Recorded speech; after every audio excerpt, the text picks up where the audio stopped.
आपणा सर्वांना नमस्कार. मी रुद्रशेखर जोशी, केसरीनंदन आध्यात्मिक यूट्यूब चॅनलमध्ये आपल्या सर्वांचे स्वागत आहे. आज आपण ह्या व्हिडिओ जाणून घेऊया श्रीमंती गरिबीचे सुखदुःखाचे चक्र प्रत्येकाच्या जीवनात सुरू राहते. ते अनंत काळापासून सुरू होते आहे व पुढेही राहणार. अशी कोणतीच व्यक्ती नाही की जिच्या जीवनात फक्त सुखच आहे, श्रीमंतीच आहे असे कधीच होत नाही. पण प्रत्येकाच्या जीवनात ह्या गोष्टी मात्र येतातच. ज्याप्रमाणे अनंत काळापासून सृष्टीचक्र सुरू आहे, ग्रह तारे नक्षत्र सूर्य चंद्र यांचे नियमित चक्र सुरू आहे, तसेच प्रत्येक व्यक्तीचे दिनचक्र सुरू आहे. जसे की जो आज सकाळी 8 वाजता मंदिरात किंवा ड्युटीला व्यवसायासाठी किंवा अन्य कारणांसाठी निघाला तो परत येणार व पुन्हा सकाळी त्याच क्रमाने आपले कार्य करणारच. पण हे चक्र सुरू ठेवण्यासाठी प्रत्येकास काही ना काही अडचणी येतातच. ऊन वारा पाऊस अनपेक्षित प्रसंग व्यवहार व्याधी अशा अनेक अडचणी येतात. पण प्रत्येक व्यक्ती त्यावर मात करून पुढे जाते. त्यातून मार्ग काढून विस्कळीत झालेली दिनचर्या पुन्हा 1-2 दिवसात सुरळीत करण्याचा प्रयत्न करतेच. अनंत कोटी ब्रह्मांड नायक परब्रह्म परमेश्वर तोच फक्त एक आहे, बाकी सर्व दोन आहेत. जसे की दिवस रात्र, चांगले वाईट, लहान मोठे, जड चेतन, दृश्य अदृश्य. थोडक्यात काय, दिवसाचा कालावधी संपला की रात्र येणारच व रात्रीचा कालावधी संपला की दिवस येणारच. ह्याच नियमानुसार श्रीमंतीनंतर गरिबी व गरिबीनंतर श्रीमंती, सुखानंतर दुःख आणि दुःखानंतर सुख, आनंद शोक, यश अपयश हे जीवनात सुरूच असते. प्रत्येक वेळी यश प्राप्त होईलच असे नाही, अपयशाला देखील सामोरे जावेच लागते. अशा वेळी मन खंबीर ठेवून प्रयत्न मात्र करीत राहावे. याचाच अर्थ कर्म करीत राहावे. आता हे गरिबी श्रीमंतीचे चक्र कसे जास्तीत जास्त काळ स्थिर ठेवायचे यावर विचार करूया. जसे की श्रीमंती आली आहे त्यावेळी मागील दिवसांची आठवण ठेवावी. काम क्रोध लोभ मद मोह मत्सर या 6 विकारांवरती नियंत्रण ठेवावे. अहंकार नसावा, सद्विचार असावा. सदाचाराने वागून स्वतःच्या कल्याणाबरोबर दुसऱ्याचे कल्याण करण्यासाठी चांगले कार्य करीत प्रयत्न सुरू ठेवावेत, ज्यामुळे श्रीमंतीचा कालावधी दीर्घ कालपर्यंत टिकतो. पण श्रीमंतीच्या वेळी अनाचार अत्याचार सत्ता पैसा बल यांचा दुरुपयोग केला तर श्रीमंतीचा कालावधी कमी होऊन ती व्यक्ती धीरे धीरे गरिबीकडे सरकू लागते.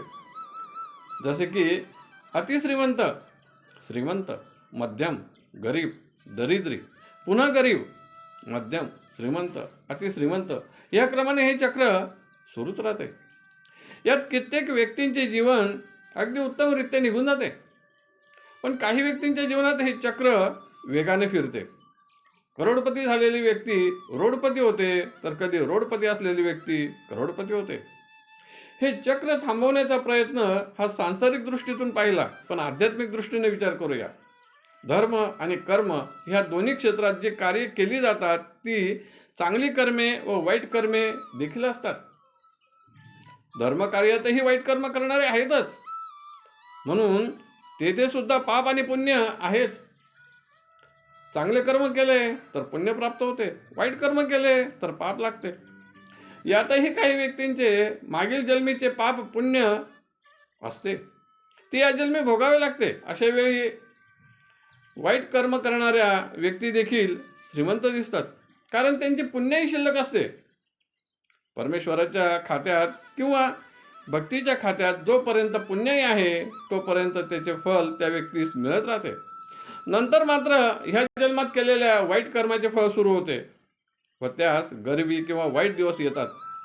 मग मात्र कितीही देवधर्म केले पाप पुण्य केले तरीही तो प्राप्त परिस्थितीतून बाहेर निघू शकत नाही, कारण या कालावधीत केलेल्या देवधर्माचे दान धर्माचे पुण्यफल लगेच प्राप्त होत नाही. यास काही व्यक्तींची भक्ती कठोर असेल तर त्वरित फल मिळेलही, पण सर्वांच्याच बाबतीत असे घडत नाही. मग आपल्या जीवनात या स्थितीत प्रगती अभ्युदय उत्कर्ष होत राहावा, जीवन आनंदाने सुखसमाधानाने व्यतीत व्हावे, जीवनात लक्ष्मी स्थिर असावी, यासाठी काय करावे याबाबत सांगितले आहे की आपण जे कमवतो त्याच्या 20% पूजा अर्चा दान धर्म सत्कार्य यात खर्च करावेत.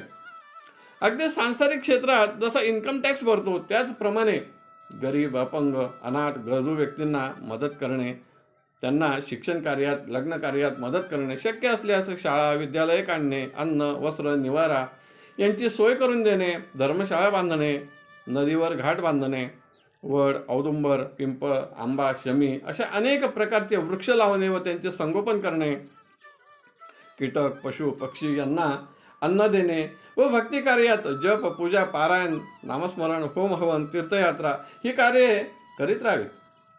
एखाद्या गरीब व्यक्तीने 1 रुपया जरी दान केला तरी त्यास जेवढे पुण्य मिळते त्यापेक्षा कितीतरी पटीने कमी 1,00,000 रुपये दान केलेल्या श्रीमंत व्यक्तीस मिळते.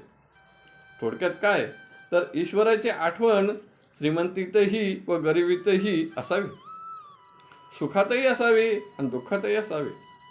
धर्म आणि कर्मासोबत जीवनात अनेक जणही सोबत असतात, पण जीवनानंतरही फक्त धर्म व कर्मच सोबत असतात. हे मर्म ज्याने जाणले त्याचे जीवन सुखी, समाधानी, आनंदी असणारच. हे त्रिवार सत्य आहे.